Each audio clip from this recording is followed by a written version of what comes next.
Good morning student. आज हम HIV की संरचना का अध्ययन करेंगे। HIV की संरचना कैसी होती है वो देखिए यहाँ पे। बेटा क्या होता है कि HIV जो वायरस है वो दो परतों से ढका हुआ होता है।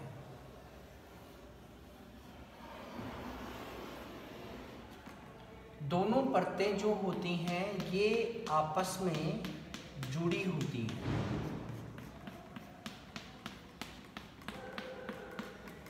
और ये जो आवरण होता है ये बना होता है बेटा फॉस्फोलिपिड से बना होता है। ठीक है, फॉस्फोलिपिड से बना होता है। पर बेटा बीच बीच में क्या होता है, यहाँ पे कुछ थिक लाइनें होती हैं, इस तरह से मोटी लाइनें होती हैं, इस तरह से।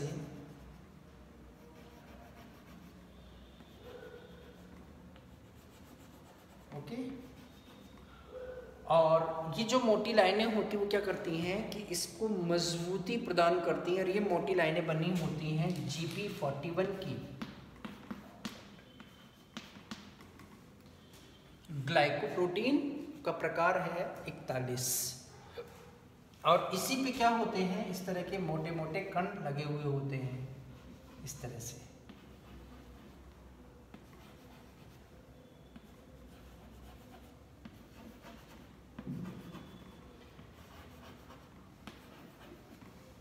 तो बेटा ये जो कण होते हैं इनको बोलते हैं हम, इनका नाम दे रखा है GP120।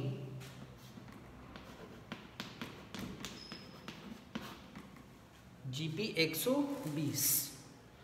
बेटा इसका जो आनुवंशिक पदार्थ होता है ये भी क्या होता है कि दो आवरण से ढका हुआ होता है, इस तरह से। और ये जो आवरण होता है ये बना हुआ होता है P24 से।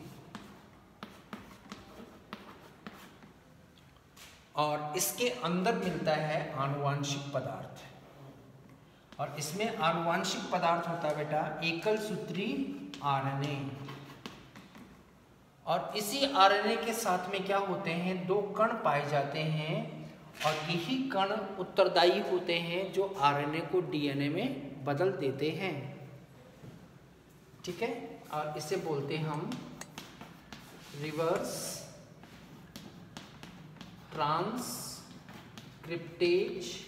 एंजाइम। तो बेटा ये था HIV की संरचना।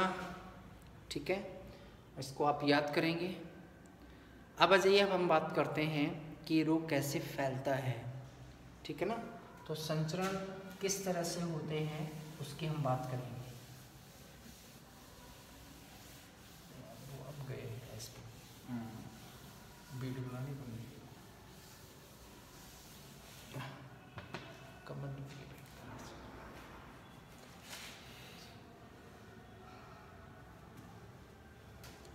हाँ, तो देखते हैं रोग कैसे संचरण होता है। रोग का संचरण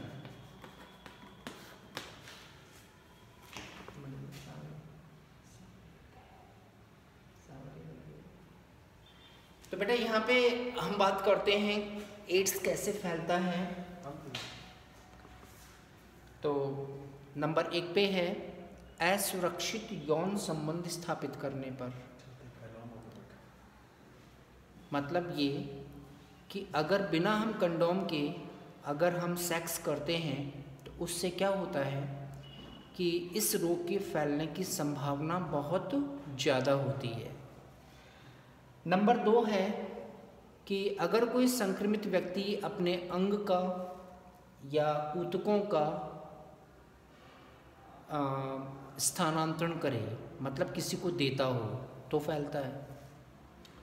फिर है बेटा संक्रमित सुई का प्रयोग करने पर भी ये रोग फैलता है। इसके अलावा संक्रमित मां के गर्भ में जो शिशु पल रहा होता है वो भी क्या होता है बेटा, संक्रमित हो सकता है। तो बेटा यहाँ पे कहते हैं हम कैसे बच सकते हैं, बचाव के साधन। बचाव, तो बेटा बचाव का साधन एक है, यहाँ पे कहते हैं कि सबसे ज़्यादा ये यौन संबंध से ही फैलता है। तो यौन संबंध के समय हमें क्या करना चाहिए? कंडोम का प्रयोग करना चाहिए। दूसरा है रक्त स्थानांतरण के समय रक्त की पूर्णतः जांच होनी चाहिए।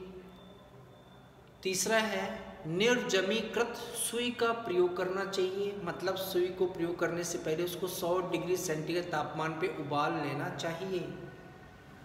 अगला है कि इसमें ऐसी मादा जो एड्स से संक्रमित है उसको गर्भ धारण नहीं करना चाहिए।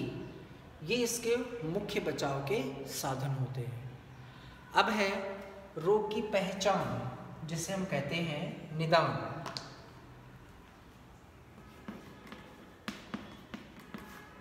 निदान मतलब रोग की पहचान कैसे कर सकते हैं हम।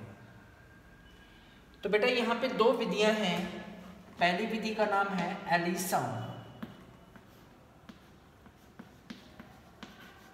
और एलिसा विधि का पूरा नाम आपको याद करना पड़ेगा। इसका नाम है एंजाइम लिंक्ड इम्यूनो सॉर्बेंट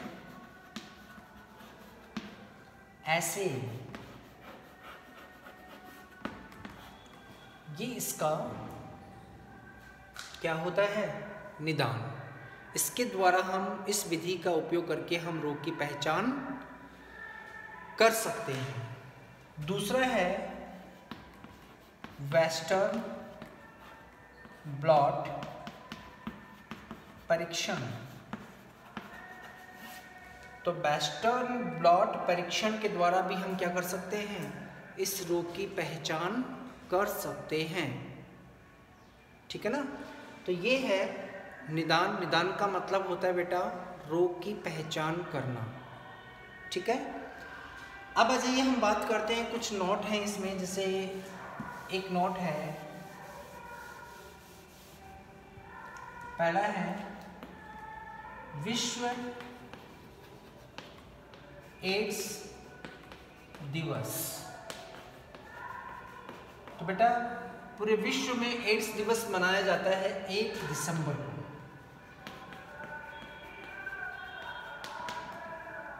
ठीक है ना? 1 दिसंबर को मनाया जाता है और ये स्टार्ट किया था सबसे पहले 1988 से। ठीक है। उसके बाद में है राष्ट्रीय एड्स, इसका फुल फॉर्म